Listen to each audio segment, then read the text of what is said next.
சென்னையில் இன்று முதல் பனிப்பொழிவு மற்றும் குளிர் அதிகரிக்கும் என தனியார் வானிலை ஆய்வாளர் பிரதீப் ஜான் தெரிவித்துள்ளார்.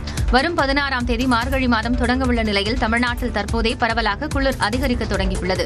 இந்நிலையில் சென்னையில் அதிகாலை வேளையில் லேசான பனிமூட்டம் காணப்படும் என வானிலை ஆய்வு மையம் தெரிவித்துள்ளது. இதேபோன்று சென்னையில் இன்று முதல் திங்கட்கிழமை வரை பனிமூட்டம் மற்றும் குளிர் அதிகமாக இருக்கும் என தனியார் வானிலை ஆய்வாளர் பிரதீப் ஜான் தனது எக்ஸ் பக்கத்தில் பதிவிட்டுள்ளார். குறிப்பாக சென்னையில் வெப்பநிலை குறைந்தபட்சம் 20 டிகிரி செல்சியஸ் வரை குறைந்து குளிர்ச்சியான சூழல் நிலவும் என்று கணித்துள்ளார்.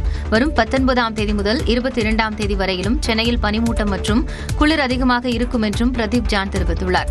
இதேபோன்று வேலூர், கரூர், சேலத்திலும் பனி அதிகரித்து வெப்பநிலை குறைந்தபட்சம் 15 அல்லது 16 டிகிரி செல்சியஸ் வரை குறையக்கூடும் என தனியார் வானிலை ஆய்வாளர் குறிப்பிட்டுள்ளார். திருச்சி மற்றும் மதுரையில் வெப்பநிலை 17 டிகிரி செல்சியஸ் வரை குறைந்து குளிர்ச்சியான சூழல் நிலவும் என்றும் பிரதீப் ஜான் தனது எக்ஸ் பக்கத்தில் பதிவிட்டுள்ளார்.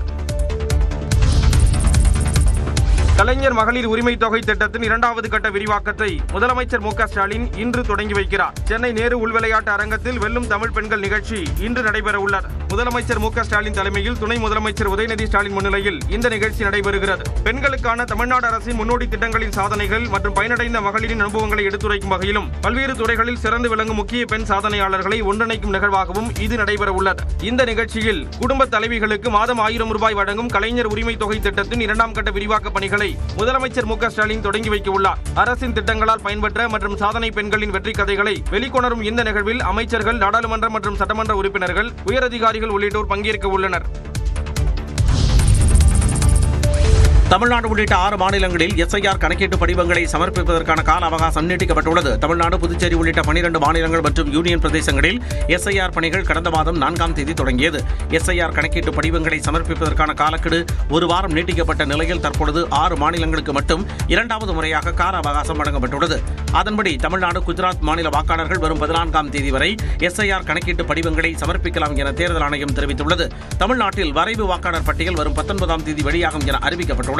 மத்திய பிரதேசம், சத்தீஸ்கர், அந்தோமான் நிகோபார் தீவுகளில் எஸ்ஐஆர் படிவங்களை திருப்பிக் கொடுப்பதற்கான கால அவகாசம் 18ஆம் தேதி வரையும், உத்தரப்பிரதேச மாநிலத்திற்கு வரும் 26ஆம் தேதி வரையும் நீட்டிக்கப்பட்டிருக்கிறது. ஏற்கனவே கேரளாவிற்கு வரும் 18ஆம் தேதி வரை அவகாசம் வழங்கப்பட்டது.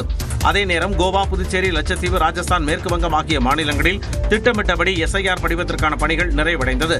இதனிடையே தமிழ்நாட்டில் 6,41,13,772 வாக்காளர்களுக்கு படிவங்கள் விநியோகிக்கப்பட்டு 100% படிவங்கள் இணையத்தில் பதிவேற்றம் செய்யப்பட்டதாக தேர்தல் ஆணையம் கூறியுள்ளது.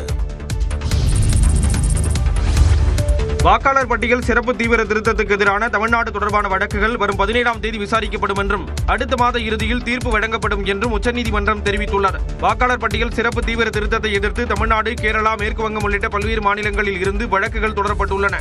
இவை உச்சநீதிமன்ற தலைமை நீதிபதி சூரியகாந்த் தலைமையிலான அமர்வில் விசாரணைக்கு வந்தன. அப்போது எஸ்ஐஆர் தொடர்பாக புதிய வழக்குகள் அனுமதிக்கப்படாது என்று தலைமை நீதிபதி சூரியகாந்த் கூறினார். மேலும் தமிழ்நாடு மற்றும் புதுச்சேரி தொடர்பான வழக்குகளை வரும் 17ஆம் தேதி விசாரிப்பதாகவும் தலைமை நீதிபதி தெரிவித்தார். இதேபோன்று ஒவ்வொரு மாநிலம் தொடர்பான வழக்குகளையும் ஒவ்வொரு தேதிகளில் விசாரிப்பதாக அவர் குறிப்பிட்டார். மேலும் இம்மாதத்திற்குள் அனைத்து வாதங்களை முடித்துவிட்டு அடுத்த மாத இறுதியில் தீர்ப்பு வழங்கப்படும் என்றும் உச்சநீதிமன்றம் தெரிவித்தது.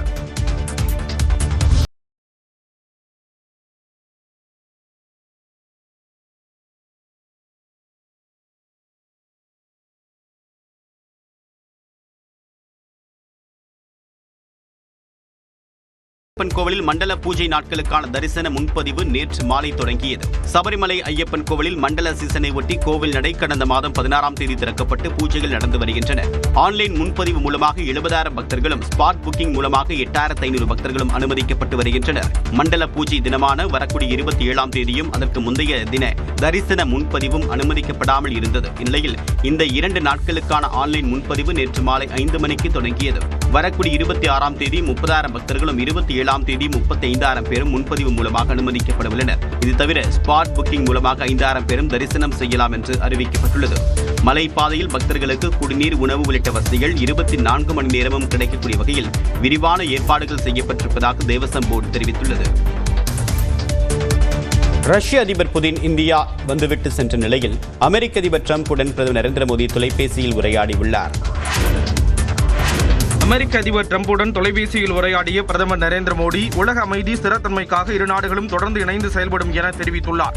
இந்தியா மீது அமெரிக்கா கடுமையான வரிகளை விதித்துள்ள சூழலில் பிரதமர் நரேந்திர மோடியும் அமெரிக்க அதிபர் டொனால்டு டிரம்பும் தொலைபேசியில் உரையாடினர். இதுகுறித்து தனது எக்ஸ் பக்கத்தில் பதிவிட்டுள்ள பிரதமர் இருவருக்கும் இடையிலான உரையாடல் சுவாரஸ்யமாக அமைந்ததாக கூறியுள்ளார். இந்த உரையாடலின் போது இருதரப்பு உறவுகளில் ஏற்பட்டுள்ள முன்னேற்றத்தை மதிப்பாய்வு செய்ததாகவும் பிராந்திய மற்றும் சர்வதேச நிலவரங்கள் குறித்து இருவரும் விவாதித்ததாக குறிப்பிட்டுள்ளார். மேலும் உலக அமைதி ஸ்திரத்தன்மைக்காக இரு நாடுகளும் தொடர்ந்து இணைந்து செயல்படும் என்றும் உறுதியளித்துள்ளார். ரஷ்ய அதிபர் விளாடிமிர் புதினின் இந்திய வருகையை தொடர்ந்து இரு நாட்டு தலைவர்கள் மத்தியில் நடைபெற்ற இந்த உரையாடல் கவனம் பெற்றுள்ளது. இதனிடையே குழந்தையை பெற்றெடுத்து அதன் மூலம் அமெரிக்க குடியுரிமை பெற நினைத்தால் சுற்றுலா விசாக்கள் நிராகரிக்கப்படும் என இந்தியாவில் உள்ள அமெரிக்க தூதரகம் அறிவித்துள்ளது. இந்நிலையில் இரு நாட்டு தலைவர்களின் உரையாடலுக்கு பிறகு இந்தியா அமெரிக்கா இடையிலான உரசல் முடிவுக்கு வருமா என்ற எதிர்பார்ப்பு எழுந்துள்ளது.